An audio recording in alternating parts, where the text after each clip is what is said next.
उदयपुर जिले में रेप की शिकायत पर एक माह बाद भी नहीं हुई कार्रवाई। पीड़िता खा रही दर दर की ठोकर। आपको बता दें, उदयपुर जिले के अंबामाता थाना क्षेत्र में शादी का झांसा देकर शारीरिक शोषण के आरोप में दर्ज एक मामले में पुलिस की निष्क्रियता सवालों के घेरे में है। पीड़िता द्वारा एक माह पूर्व दर्ज कराई गई शिकायत पर अब तक आरोपी के खिलाफ किसी प्रकार की कोई ठोस कार्रवाई नहीं हो पाई है, जबकि वह आईजी और एसपी के समक्ष न्याय की गुहार लगा चुकी हैं। पीड़िता का आरोप है कि आरोपी होटल व्यवसायी अनुज गुप्ता ने पहले उससे दोस्ती की, फिर शादी का वादा कर शारीरिक संबंध बनाए, बाद में शादी से मुकर गया। इतना ही नहीं, पीड़िता का यह भी कहना है कि जब उसने शिकायत की तो आरोपी ने उस पर आईटी एक्ट व हनी ट्रैप जैसे झूठे आरोप लगाए, जिससे उसकी छवि धूमिल हो चुकी है। पीड़िता ने और अनुज गुप्ता की दोस्ती वर्ष 2020 में फेसबुक के माध्यम से हुई थी। 31 दिसंबर 2022 को आरोपी ने फतेह सागर रोड स्थित एक रेस्टोरेंट में बुलाकर जबरन शारीरिक संबंध बनाए। दिसंबर 2024 में आरोपी ने पीड़िता को अपने माता पिता और जीजा से मिलवाया था, लेकिन बाद में उसने शादी से इनकार कर दिया था।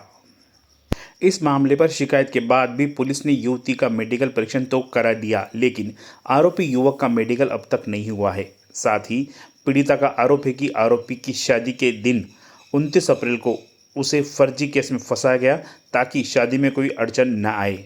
इस मामले में अमृता थाने के एएसआई मुगलाराम का कहना है कि केस की फाइल उच्च अधिकारियों के पास भेजी जा चुकी है और जांच की जा रही है। आरोपी युवक का मेडिकल जल्द ही करा लिया जाएगा।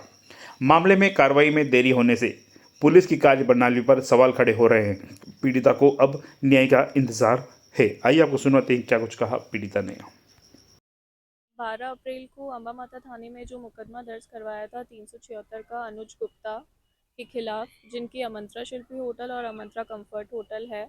इन्होंने और भी होटल उदयपुर में लीज पे ली हुई है, अक्षय निवास करके, गुरशाल करके, और एक मेवाड़ मेंशन विला है, वो इन्होंने लीज पे लिया हुआ है। उस पर कोई अभी अब तक अम्बा माता वालों ने सुनवाई नहीं करी है। मैं वहाँ आईओ को, जो मूंगला राम जी है, उनको फ़ोन करती हूँ, वो मेरे फ़ोन का जवाब नहीं देते हैं। उसके बावजूद इसकी शादी 28-29 तारीख को थी अप्रैल में। इन्होंने झूठे मुकदमे में, आईटी एक्ट में मुझे इन लोगों ने गिरफ्तार करवा दिया। अनुज गुप्ता इतना इतना बेईमान आदमी है और इतना शातिर और शैतान आदमी है, इनके परिवार वाले इतने शैतान हैं कि इन लोगों ने एक युवती होकर मुझे उसकी शादी में रुकावट नहीं होने के कारण इन्होंने मुझे गिरफ्तार करवाया। जिस दिन मेरी बेल हुई उस दिन इनके वकील द्वारा यह कहा गया कि मैं इन्हें हनी ट्रैप में फंसा रही हूँ। अगर इनके पिताजी इनको बिजनेस से निकाल दे तो अनुज गुप्ता महीने के 1 लाख रुपए कमाने के सक्षम भी नहीं है खुद से। झूठा चीज़ें बोलती हैं कि मैंने इनके घर में दरवाज़ा तोड़कर घुसी हूँ, इनके बुजुर्गों के ऊपर हाथ उठाया है, इनके घर का शीशा तोड़ा है। अगर सीसीटीवी फुटेज देखा जाए तो इसकी मम्मी ने खुद मेरे लिए दरवाज़ा खोला था और खुद अंदर बुलाया था। और 17 तारीख को मेरा एक्सीडेंट हुआ था और 19 तारीख की ये बात है जब मैं इनकी मॉर्निंग में घर पे गई थी। मैं लंगड़ा के तब भी चल रही थी क्योंकि मेरे पैर में इतनी बुरी चोट आई हुई थी। कोई इंसानियत नहीं है। ये मुझे इनके वकील के साथ मिलके और इनके जो मामा है उनके साथ मिलके मुझे हनी ट्रैप में फंसाने की कोशिश कर रहे हैं, जबकि अम्बा माता थाने में आपको कितना समय हो गया मुकदमा दर्ज कराए और इसमें कार्रवाई नहीं होने को लेकर आपने कहाँ-कहाँ गुहार लगा दी? अम्बा माता थाने में 1 महीने से ऊपर हो जाएगा। अभी 12 तारीख को मैंने 12 अप्रैल को वहाँ पे कंप्लेन दी थी।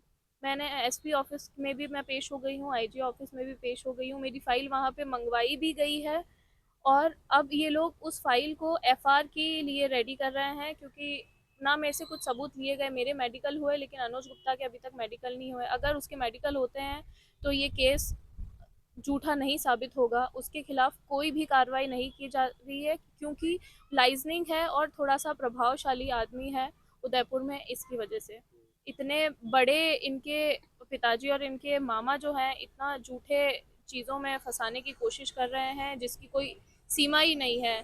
इस पूरे मैटर में मेरे परिवार वालों के लिए और मेरी जो मानसिक और शारीरिक स्थिति पे जो प्रभाव पड़ा है उसकी कोई सीमा और किसी भी प्रकार की कोई तुलना ही नहीं की जा सकती है किसी भी चीज़ से। आप अब पुलिस प्रशासन से क्या मांग रखते हैं? पुलिस प्रशासन से मेरी कोई भी उम्मीद नहीं है क्योंकि इतने टाइम इन्होंने कोई सुनवाई नहीं करी, तो मुझे लगता भी नहीं है ये आगे सुनवाई करेंगे। अगर यहाँ मेरी सुनवाई नहीं होती है तो मैं हाई कोर्ट में अपील ज़रूर करूँगी। कहीं तो लड़की को सुनवाई मिलनी ही चाहिए इस तरीके का। 376 कितना सीरियस मुकदमा होता है। अगर पुलिस वालों को मेरी उस फाइल के एफआईआर के खिलाफ कोई भी कार्रवाई नहीं करनी थी तो उनको एफआईआर दर्ज ही नहीं करनी थी। उन्होंने दर्ज कर ली, अब उसको साइड में फाइल को रख रखी है, उस पर कोई सुनवाई नहीं हो रही। आईओ जो मंगला राम जी, उनको दिन में 10 बार फ़ोन करने पर भी एक फ़ोन का जवाब वो नहीं देते हैं, ना उनका थाने जाने पर वो थाने में मिलना चाहते हैं। तो किसी भी प्रकार की कोई सूचना हमें और मेरे परिवार वालों को नहीं मिल पाती है।